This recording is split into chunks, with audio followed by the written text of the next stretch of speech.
Hi, I'm Gavin with Haverstick Designs, and this is the Sound Project.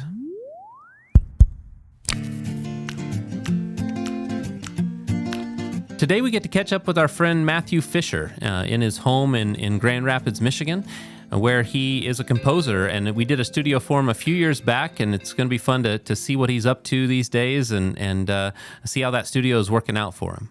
Hey, Matthew, how are you doing? Hey, good, Gavin. How are you?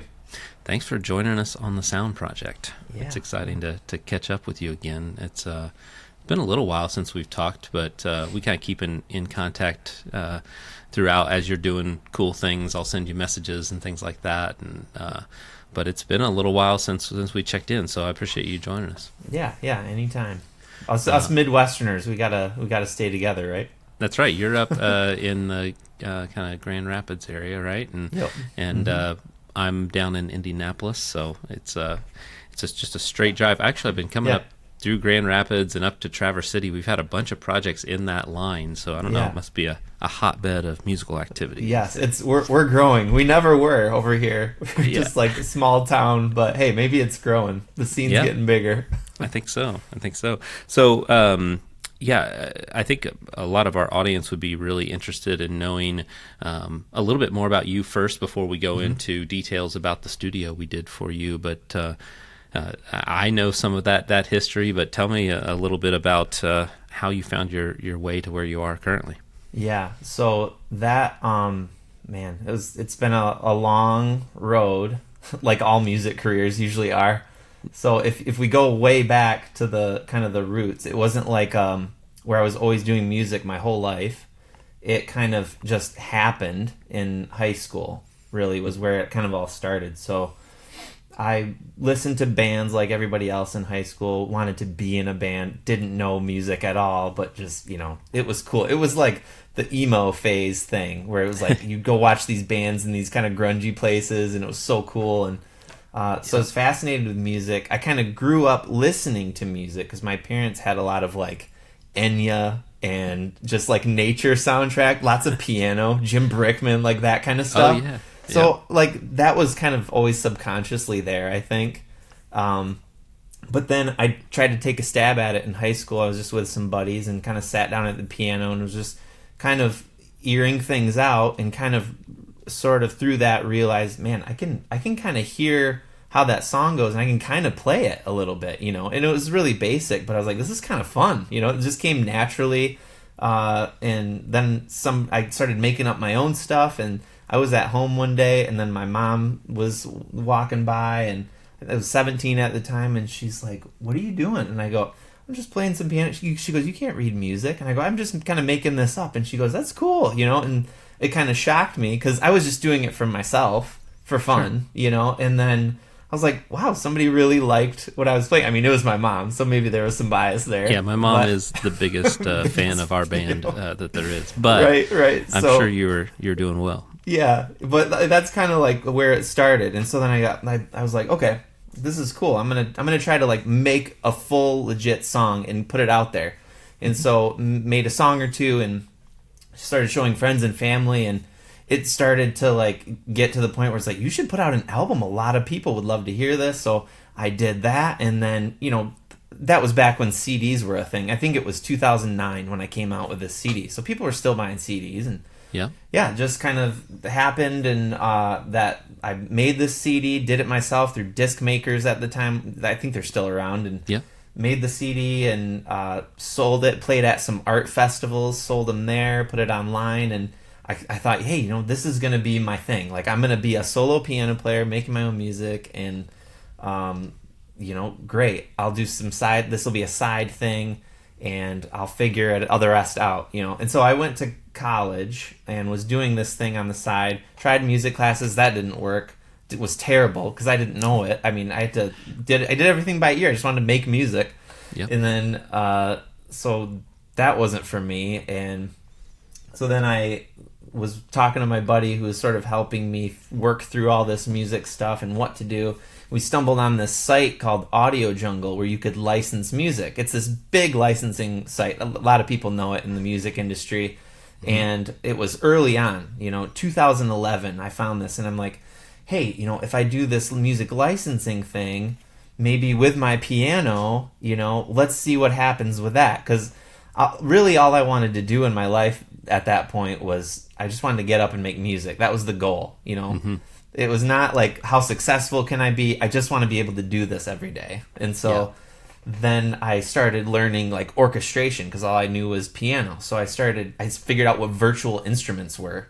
And I didn't even know those were a thing. The first time I heard a virtual instrument, I thought it was for like orchestral microphones for an orchestral hall. I didn't understand the concept. So that blew my mind. And so I bought one of those and learned how that worked, and just built on listening to music and learned sort of the craft, just listening to film music, John Williams, Hans Zimmer, did all that kind of thing, uploading to Audio Jungle, and kept doing the college thing, and then ended up marrying the girl I was dating in high school, like the high school sweetheart thing. We got married, still didn't know what I wanted to do, and then I got into my program in college. I was going for occupational therapy, and then was like, I got to give this music thing a full-time try. I have to do it. I'm just going to quit everything and go full on into music. And so I made Audio Jungle music every single day for a year, and that kind of grew. And I was like, okay, I think I can stay at home and just do this every day. And so my wife was a little freaked out by that, I think, but she was like, hey, if you have a year, like if you can't figure this thing out in a year, it's probably not for you. And so I was like, okay, so 6 a.m. to 6 p.m. at night, just music, music, music every day. And it kind of worked out. So then that kind of grew. I got some jobs, met people locally.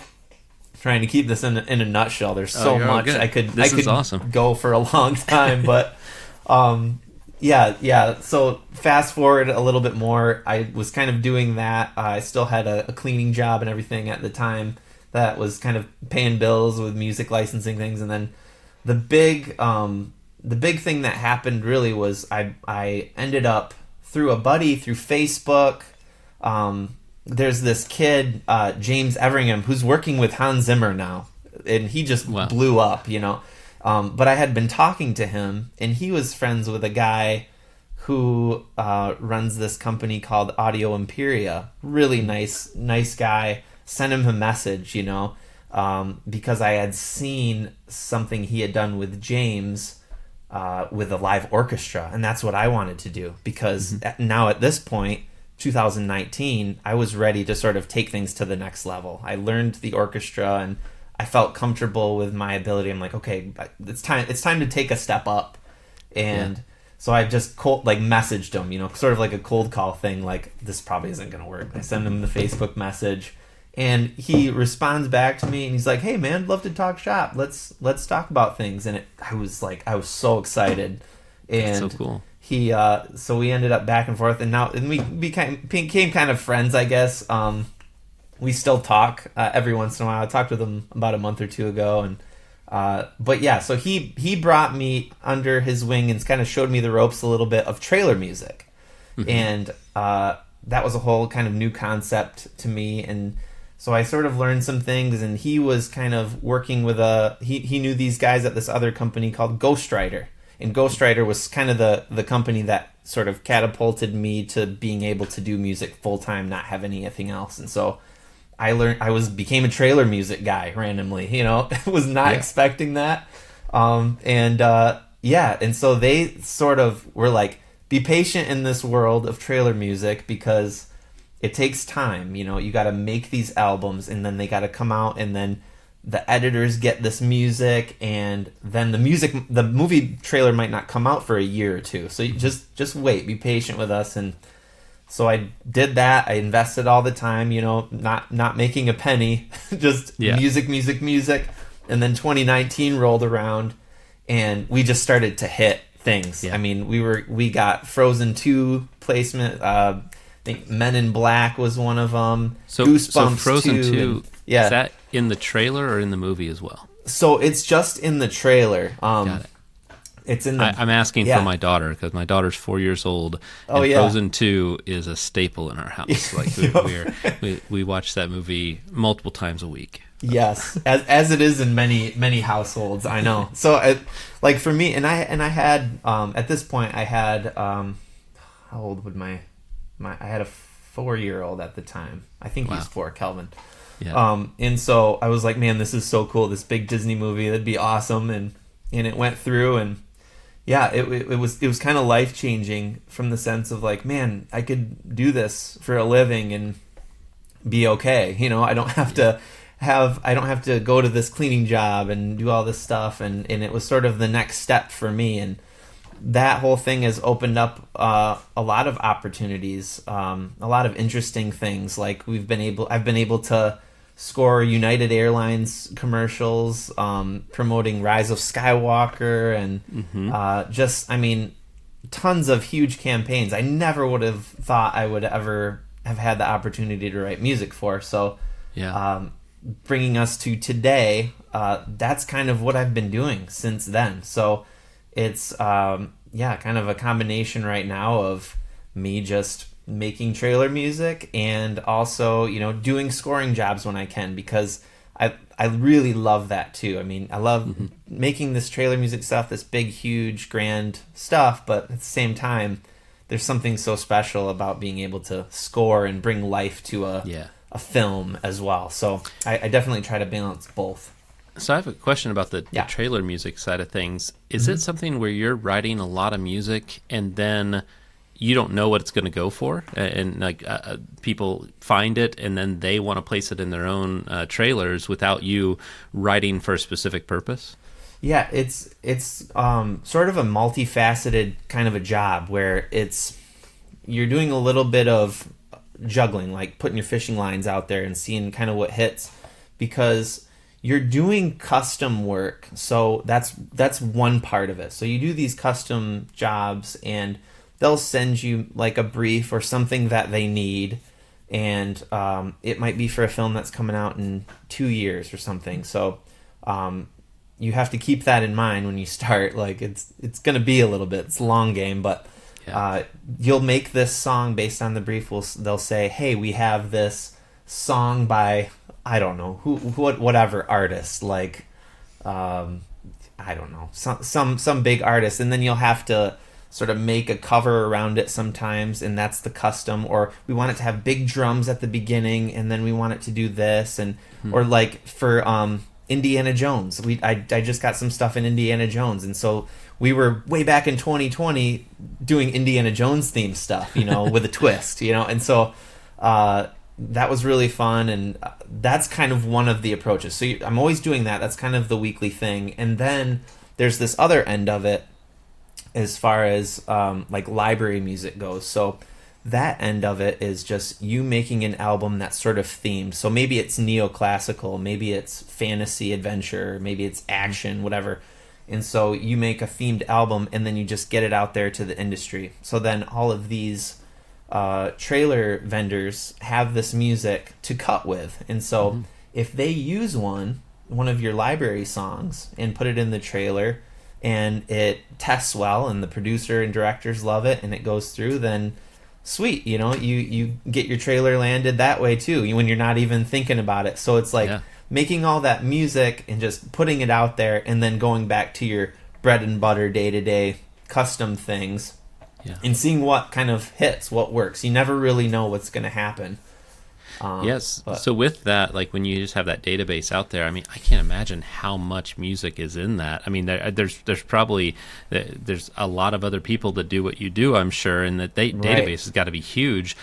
How much of it is like relationships of people, they know you, and so they are going specifically to your database to search through things versus just a random sampling? Yeah, I mean, I think it has to do a lot with the relationships. I know that Ghostwriter has had good relationships with a lot of people. A lot of people like working with them, and yeah, I mean they're on first name basis with a lot of the big editors and stuff, so they have an understanding, and those editors can get an understanding of the composers that they really like. If they hear a custom that they really like or a library cue, they can remember that, and they're like, hey, I want that guy that did such and such thing, let's get him on this. And so there's that kind of thing going on. But you're right, it's massive. I mean, the amount of work from that you do versus what you actually get is crazy, you know. And because I mean, I've made thousands of songs, and you know, a handful of them get placed, you know, and so that's the hard part about it. But it's a mental thing, I think. Sure. You have to go into it like, I'm gonna make this and forget about it. I'm gonna make this, forget about it. And you just keep barreling on. Like, you can't think about it like, I have to make something awesome and I might not make a penny. Like, you can't think about it like that. You just have to keep going. Like applying it to what we do. That's as if we were designing a bunch of really great, cool studios, but they never get built. Like, only a few of them get built, you know? Right. And that would be, mentally, you have to have a certain mindset for that, you know? And you do. But, you know, also, in the back of your mind, it's like, if you don't do that legwork and do all that additional upfront work, then you won't have as many that actually hit that help to support your business. So.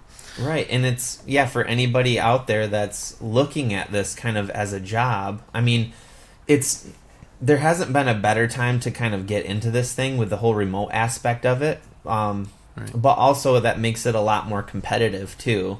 And so you do have to be willing to be patient to succeed at it. You know, some guys get lucky. There's always the few that just hit it, you know. Yep. There's this one guy that just started doing some trailer music and that I know of, and he's just kind of new to the whole thing, and he's just placing everything. Boom, boom, boom, boom, boom. Just crazy. So you never know, and that's what keeps it exciting. For me, I had to put in some work, but it happened, you know, within a year or so. Things started to hit, and it ebbs and flows, you know. It's like a roller coaster, and so you got to be willing to play the long game. It's not just going to happen. We live in this society where everything's quick, and this world is not. You build the relationships, you foster that relationship, you prove yourself, your worth, and then things start to click. And just being a good person, a nice person to work with. You know, that's a funny thing. We I draw some parallels with our business because, you know, I started it 14 years ago approximately, and when you first started, you're putting in a bunch of work to get yourself out there and to let people know who you are. And I'm sure you've gotten to the point too now where it's like all that work that you put into it, and like you said, being a nice person, being easy to work with and stuff, it all kind of culminates to where now I'm sure you're getting the time between major placements of trailer music is probably shortened, you know, to where it used to be like I'm guessing, but it's like it used to be, it's 6 months, 8 months before I got something really big. I'm sure that is shrinking. At least that's what I'm seeing, like on your social media presence. I'm like, oh, cool, Matthew's doing another trailer. So it's gotten more frequent. The more things that I'm trying, the more I'm learning, the more I'm sort of diversifying as far as the music that I do and what I'm learning too, because you want to evolve too, like you do too in your world. I mean, when it comes to this creative industry that we're in, you don't want to plateau. You want to, even like you take somebody like John Williams, you know, famous composer for Star Wars and all Jurassic Park, all the big films. He's still like, you know, I still don't think I've written my best work. Zimmer's the same way. Hans Zimmer's the same way, and that's kind of the attitude you got to keep too. That like sort of childlike wonder and the excitement of like, oh, what's the next goal? Because it gets you up in the morning. It's a motivator. And so if you can have that kind of mindset, I think in the music world, not instant gratification but long term. I mean, that's the best approach, and just enjoy the process, because I think the funnest part about all of this is the process, even though sometimes it doesn't seem like it. It is. It's the getting there part. It's the, oh my God, did that really go through? Did that happen? Did we get this job? Or like for you, are we really doing this client? Is this real life? Is this happening right now? Like those kind of moments are just priceless. I think about that sometimes too. Like there's I mean, when we get these kind of bigger, higher profile projects, I'm always just like, man, a kid from Muncie, Indiana, like gets to do this now. Like that's crazy to me. And like we have a couple opportunities right now that haven't closed yet, but just the fact that they came across my desk and is a possibility at all is wild to me. And so it's really, really fun. Yeah, So you have those pinch me moments for sure. yeah, that's awesome. So we met a while back. Wasn't it at Gearfest that we met, like at Sweetwater Gearfest or something like that? Yeah, yeah. I just went down there not knowing. I was just like, where are the music people at? Okay, that's where I'm going because there's nobody where I am. I mean, there's hardly anybody that's kind of doing what I'm doing in my area. Maybe one other guy, one or two other guys, but Yeah. so I went down there like I just want to meet other people that are into music and see what happens, like-minded people. And I saw you were giving this cool little sort of a class, like a 101 kind of thing with studio acoustics. And I was getting ready to build my first studio at the time in our house, because I had went from bedroom to bedroom to bedroom to bedroom, and I'm like, okay, here we go. Let's build a actual studio. Yep. And so you were really like super nice. I was super intimidated when I walked in, and I was like, because I didn't know anything, and I just walked in there, and you gave the presentation, and I was like, you know what, I'm gonna ask this guy some questions because I'm here. I drove all the way down, and you ended up being a super cool, down to earth guy, and I thought we got along great, and you were so helpful with me sort of getting an idea of what I needed to do, like a base level understanding, because it was so new to me. And I remember saying like, hey, if I ever get to do like the real deal studio from the ground up, if I ever build a house, I want to get you to do it. And that ended up happening. We can talk about that later, but that was, it was great. It was great meeting you, and it's been good ever since. Yeah, I remember you were just starting that project, I think, and I just kind of helped you out with some general tips and techniques and things like that. Like, you weren't in a position that you wanted to like go crazy with it, or go really in depth. So, my thought is just like, give you as much knowledge as I have that you can run with it, and then, I don't know, it's probably 3 or 4 years later, maybe, is when you decided you wanted to build a studio in your new house. Yeah. And I know at that point, you have is it 3 kids now? Three now. Yeah, Yep. Yeah, 3 now. But at the time, I think, did you have one on the way as you were building that studio? Yeah. We had 2 kids when we built this one I'm in now, and then we had one on the way when I was building the other one. Yes, because I was like, he's gonna need to sleep in this bedroom I have my studio in. I got to scoot and get out of here. Yeah. So it was kind of a little bit of pressure there to get in the basement, get into the studio, and figure it out. And so the studio you're in right now, I remember you reaching out to me about that, and like some of your main goals were the fact that you'd be working from home all the time, plus you have a family, and I know when I first started my business, I was working from home for a long time until I had kids, and then it became really difficult to do that, and so it ended up getting an office space and someplace that I could go to do work. But the convenience, and I know that you talked about like the rhythm that you built with your family, being home was really nice, so that you didn't have to go to the studio and be gone all day. But with that comes isolation challenges, like trying to make sure that you could concentrate in there and you're not disturbed so much from what's going on in the house, but then also you're not disturbing them, so you can work in there at late hours or early hours if you needed to. Yes. So you kind of had a space in your basement kind of mapped out of where you wanted the studio to be, and you reached out about having us help you with plans on how to isolate it, but then also how to treat it after the fact. And I'm sure that was probably a pretty daunting task, everybody always, I think, gets into it not fully, even if they know it's going to be a difficult challenge and a lot of work and time and effort and all that stuff, it still always ends up being even more than that, than even what you expect. Yep. But our goal is just to help with that process and try to make it as easy as it can be. I guess, we started off like any project, we had a footprint, we had a section of the house it's going to be, but then we need to figure out how to isolate it. So I'm going to share my screen that we have. I just put together a slideshow with some different aspects of the project. The first here was when we're talking about isolation, just trying to figure out our transmission loss values of, because we can predict a lot of things with software and say like, hey, if you do this, you're going to expect these results, and we can do a lot of value engineering, honestly, like saying, hey, do we do one layer on the inside? Do we do two layers? Like we can compare and contrast things.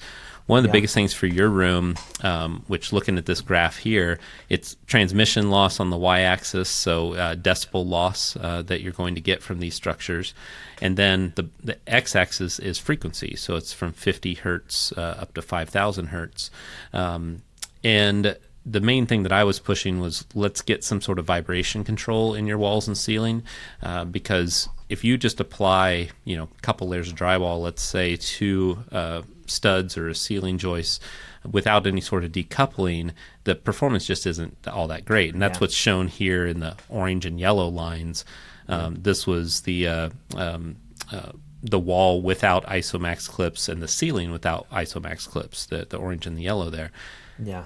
And ISOMAX clips are from a manufacturer called Kinetics, and it's like a kind of got a neoprene rubber type of structure. You put furring and hat channel in it, and it basically acts like a shock to absorb energy from transmitting into the structure.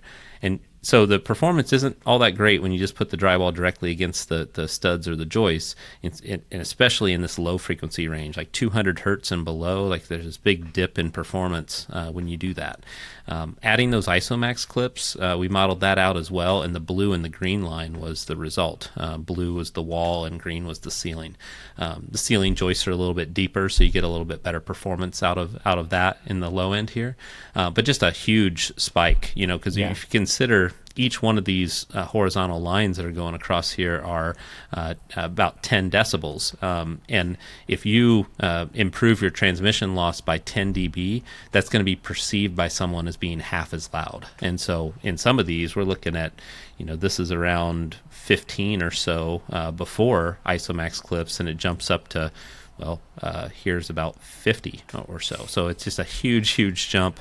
This is pretty easy to convince you to go that route, but obviously it's more construction, it's more cost, but we always try to make decisions based on not just cost, but also performance. And so doing these kind of models helped us get us to that point. And you had a contractor involved in this too. So contractors have to be comfortable with what we're recommending as well, and that's why we're available for questions as you guys go through it. Yeah, and that was great too. Like, it's super daunting I'm the composer, I'm not Mr. Handy, so I was like, I can do basic level stuff if it's just busy work things, putting insulation in, I got it, I can do all that kind of thing.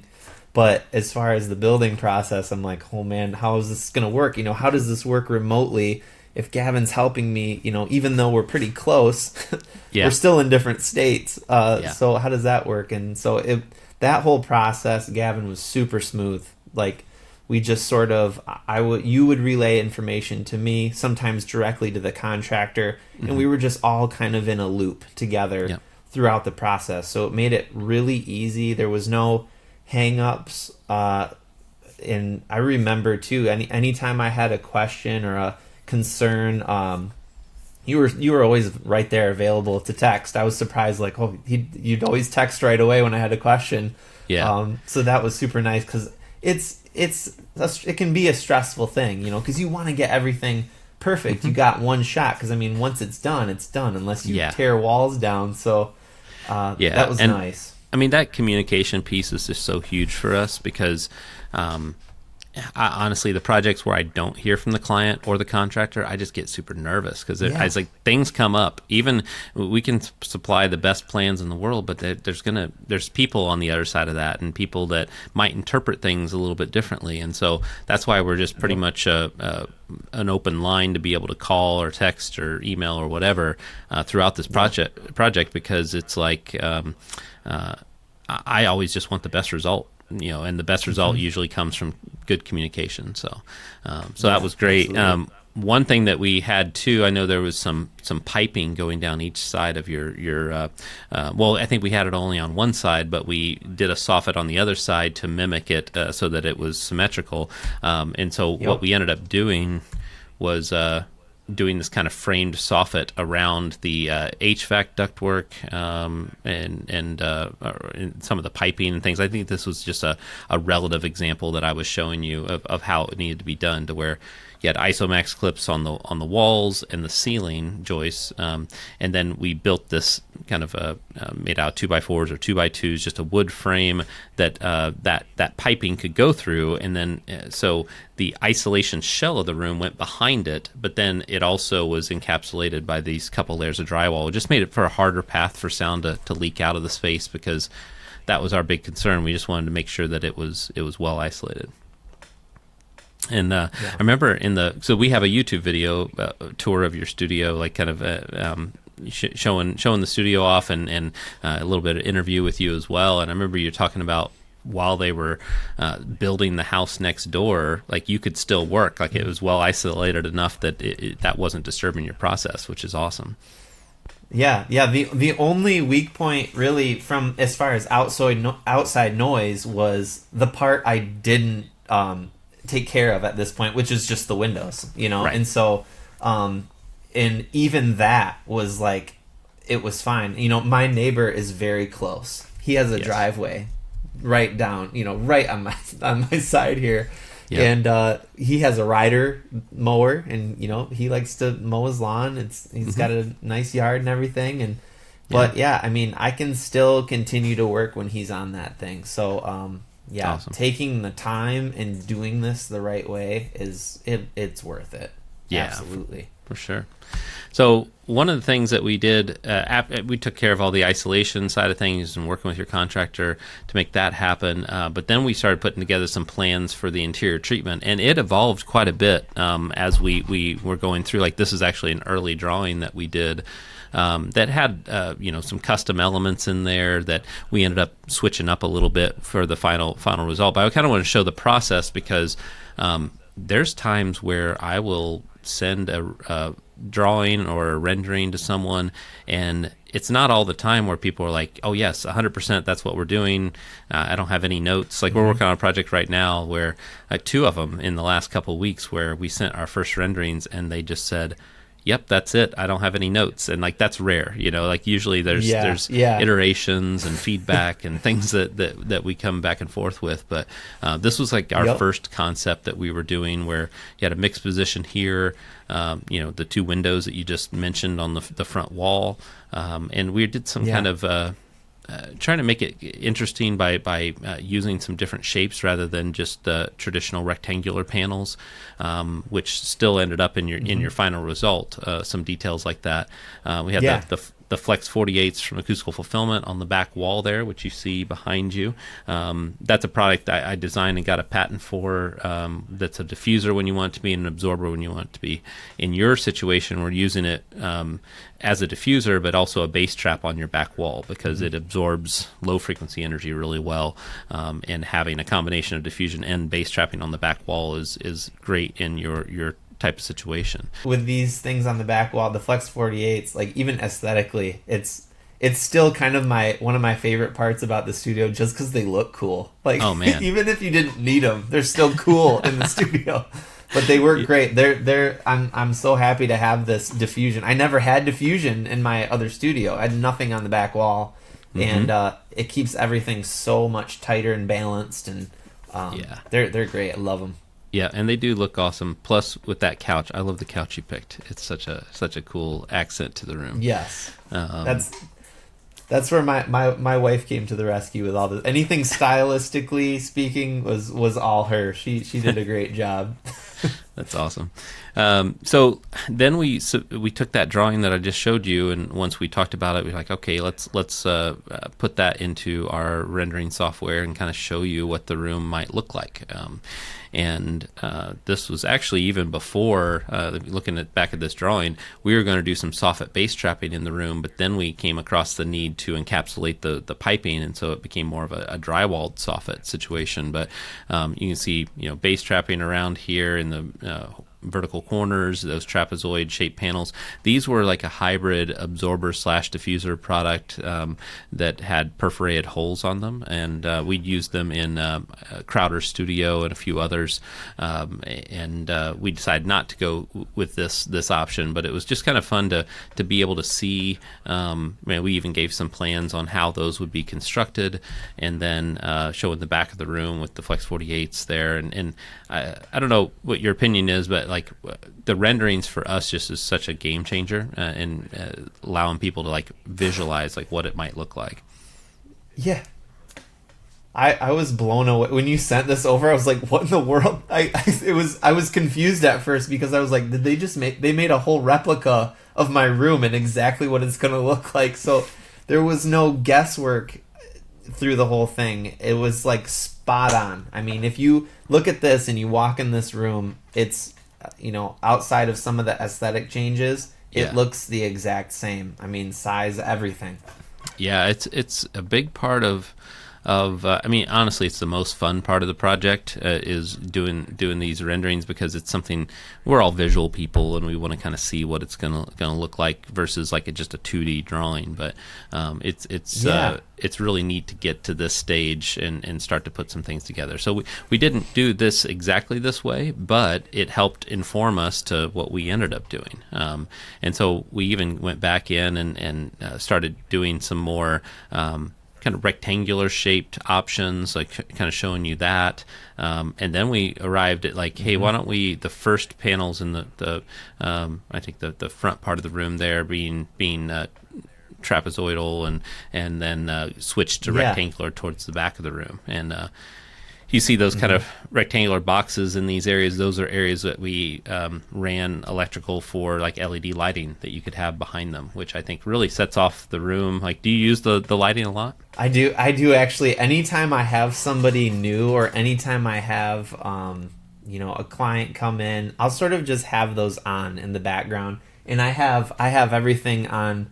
The whole room's on 3 switches, so I have all of my LED on a switch, but then I have it on this controller too, so it's depending on the mood. So if I'm doing Star Wars, it's Darth Vader, we do red. Or if I'm doing, like, if I were working on Avatar or something, we'd just go straight blue or something. So you have to. I'll do that every once in a while too, just as like an inspiration thing. Exactly, yes. That's awesome. So I love having those. It was like one of those things where I didn't need them, but I thought they looked cool and I wanted them, so we implemented it. I'm like, I'm not going to be making a studio every day. Got to do it when you can. Yeah, and the studio is such a creative space for you, and you're spending long hours in there. Like, you want to feel inspired and creative, and yeah, I think your room is like really, really comfortable. And what I think, one thing that's really cool about your space, which here I'm showing some photos now, is this just feels just so comfortable and also attainable, I think, for a lot of people. There's certainly studios that you see walkthroughs on our YouTube channel or on our website that's just like over the top and obviously huge budgets. But I think that your space is something that people can relate to. Yeah. It's I didn't want to go overboard with things and not utilize things. I don't need a huge 30-foot wide, 40-foot long, this huge auditorium to make music in, because it's just me and I work so much in the box, So I figured, as long as the room's good, if I need to do some singing or to have a cello or violinist come in, those are common things I do, and so I have room for that. I made it just big enough for that, and then just for me to not feel boxed in. And so we sort of solved all of those things. It was like, main thing was isolation, got that fixed up, and then making it, suitable for my needs specifically, took care of that. And then the style of the room, how it looked and felt. And it just all came together, and it's, like you said, it's a comfortable space. I'm in here so much where I didn't want it to feel sterile. I just wanted it to sort of feel nice and cozy and soft and not stressful. So when I walk in here, kind of calms me out, even with deadlines and stuff. Yeah, that's great. And here's some more photos showing the front of the room. You got the nice natural light coming in through the front. You've got a bigger screen that you can view attached to that wall. We've got the trapezoid panels towards the front that are backlit, and then in the back we've got the wonderful Flex 48s and the corner bass trapping that you have in there. Yeah, it's just a space that you walk in there, and I like Oscar and I were there. I don't know, a year or so ago, and filming the walkthrough, and yeah, you could picture yourself being in here for long hours without being overwhelmed by anything. So I think it's really, really awesome what you've created there. And it's something where it's a lot of work, a lot of investment up front, but you're gonna be using that space for years and years, and I think it's important to really take the time and do it right one time, and then it's yours for as long as you live there. It's been like all those little things. I mean, if you're anybody who's out there making music, there are those little things in your studio that just bug you that you can't do anything about. And so I sort of had a list in my head of all of these things that always bothered me about the studio, and we just fixed them all. Like, I was coming from a basement with no windows, so I was literally vitamin D deficient. Like, blood tests I needed to take vitamin D, and so there was an issue. I had like the light in my room, to give you the the vitamin D light, and so I was like, okay, we need these windows here. And so now we get all this natural light. I have, woods to look at in the back. And remember, even those minute details like that, Gavin, I was like, well, how far away should the windows be so I can get my TV to be right there but see the yard? And we even took care of those kinds of things. And with you're probably going to talk about the HVAC stuff too, but those kinds of things as well. I mean, all those little details are just super important, because like anytime we get started on a new project, it's really like trying to put the puzzle pieces together. It's like you're just because every little thing that you decide impacts something else, and so it's always just a game of making sure that you're thinking it through, and I'm always thinking about, I'm not just solving this one problem that is in front of me. It's always how that if impacts everything else that I'm doing. And so it's like the kind of, you always talk about playing chess and thinking 3 moves ahead or 5 moves ahead. It's like that's usually what I'm doing when I'm designing a studio, is just making sure that we're not doing something that's then going to impact something else negatively as we go. Yeah. So that's great. Well, the other thing recently that I had the pleasure of doing is listening to your new EP. That's pretty awesome. Oh yeah. Now, is it an EP or a full album? It's an EP. I've never done anything like that. I mean, I've done some vocal things with my wife on some album. Like, we did a Christmas song together, Silent Night, and just here and there. But I never did an actual EP. And it's funny, kind of how that all started, because I'm super kind of like, I have to really know something's, good enough. I have to feel really good about it, some validation before I put it out there. Right. So I'm very careful about like making sure I'm good at, I have some skill in what I'm doing. I tried rapping a long time ago and I just got destroyed. They're like, this is the worst thing I've ever heard. Don't ever try to rap again. And that was it. I was like, okay, I got to be careful with what I try to do here. But with this whole singing thing, it came about because I was doing trailer music, and they wanted, there was this custom where they wanted some temp vocals put in for the custom. So I don't remember what song it was. It's escaping me right now. But I actually want to say you were working on that when we were there filming. I think that you played something for us, and you said, like, I asked who was singing, and you said it was you. Yeah, maybe. Yeah, we did some. There's been so many since then. Yeah. Like customs of like vocal things and covers, and a few come to mind that it could have been, but and like that whole situation, I had sung something with the intention of having another vocalist come in and sing what I had done, because I've done that before too. And so what happened was I sent this out, and the editor who was editing the trailer was like, "No, we don't need a vocalist. This is great." And I was like, it just kind of shocked me, like, what in the world? Like, really? Yeah. And so I was like, hey, maybe I could do some music like this, and because I just kind of dabbled in it before, but now the guys over at Ghostwriter were like, hey, put a 5-track thing together of just some light, kind of upbeat kind of thing, have it like maybe a little bit of an indie vibe, and just threw it out there, and the response has been pretty good, and so I was kind of like, all right, cool, maybe this is something I can do every once in a while. Yeah, I was really excited when I saw, because you had posted on social media, and I always like to follow what you're doing, and so I think I was washing dishes, and I pulled it up and listened through the whole thing, and I loved it. And I remember texting you back, and I was like, do you like the Fleet Foxes and Lord Huron and some of those? And you're like, yeah, that's exactly it. Those were all literally the kind of the inspiration in there. Like there's like Suf John Stevens, and Fleet Foxes were a huge one too.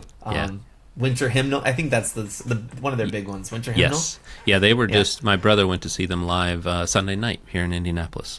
I did not go because I had seen Future Islands on Friday, and then we did Post Malone's producer's studio, and so we got some free tickets to see Post Malone on Saturday night. Did. And so I was like, now in my younger years, 3 concerts in a row, back to back to back, would have been nothing. That's normal. Right. But now with kids and everything else, it's like, man, I think I'll sit out the Fleet Foxes. Yeah, that's exhausting, man. I know. Yeah. Once you got some kids under your belt, it's you can't. The stamina's not there anymore for that kind of stuff. I know. I used to probably 2 or 3 times a week. I would go to shows when I was younger, and then every year go to Lollapalooza and go all 4 days and all that stuff. And this year I'm going with my niece Liz, just one of the days to Lollapalooza, and I'm already like gearing myself up for it. I'm just like, okay, it's gonna be a full day, but it's gonna be really fun. She's a big fan of Billie Eilish, and we're doing her drummer studio right now, Andrew Marshall, and so we're going to get to hook up with him and see Matt Maltese and some other artists that we really like. And have you heard of Matt Maltese before? It sounds familiar. I probably know of him, but I can't think of anything of his right now. He's not like super mainstream yet or anything like that, but he's from the UK, and piano-based songwriter that kind of in that indie style that I think you'd really like him. So check out Matt Maltese for sure. But anyway, back to your EP. I loved every bit of it. Like, songwriting was awesome. Musicianship, of course, is great. And how do people get to listen to that? So that's the thing. I'm sort of still marketing that, I guess you could say. So it's in the industry. So it's kind of in the hands of people who do sort of in-show music. So it's one of those kinds of releases where it's sort of being pitched for TV. And so what that means is kind of anything. It's just kind of out there in the ether. You can listen to it on SoundCloud. If I'll put a link. I'll put a link in the podcast description for it. Sounds good. I'll send a link to that. And right now I think it's on Spotify as well. I think it's streaming everywhere where music is available. Do you just search for Matthew Fisher for it? Yeah, well, this is also kind of interesting because it's a ghostwriter release, so I'm listed as an artist, but how you find it is kind of interesting. So the links will be helpful. I'll just put the link. Yes, I'll put the link. That'll be great. Cool. And then, like, people to find out more about, you have a website as well? If they go to MatthewFisherMusic.com, that's a lot of my work is there. Some of the bigger projects I've been a part of, and if anybody wants to reach out with anything, I try to respond to messages as often as I can. But you know how that goes sometimes. You get a kind of a backlog, and you have an email day. Right. Well, that's awesome, man. I really appreciate you taking time out of your day to do this with us. I think that it's really fun for the audience to be able to hear success stories of building a room, doing it full time. You know, when you didn't start out that way. I have a lot of clients that are doing that same thing, and you know, it sounds like, you know, with hard work and just persistence, like you've made an awesome career out of it. So yeah, I'm honored to even be able to work with you on your project and say that I was a little part of it. So hey, yeah, it's always been great, and yeah, I'm loving the space every day. I still come in here and I'm like, awesome. love being in here. I got my, I don't know if I even had this at the time, but I got my blinds on one of the like automatic things, so when I come in my room I can just flip them on and they just go and let the natural light in, and I'm like, all right, this is time cool. to work. I'm digging That's so this. Cool. That's great, man. Well, thanks again for joining us, and we will maybe in a few years we'll catch up again on the podcast. Awesome. But I'm sure I will talk to you way before that. So. Oh yeah, great. Well, this has been another episode of the S.O.U.N.D Project. Really appreciate everybody being a part of this. If you have any questions, feel free to leave them in the comments, or you can email us at info@haversickdesigns.com, and we'll see you next week.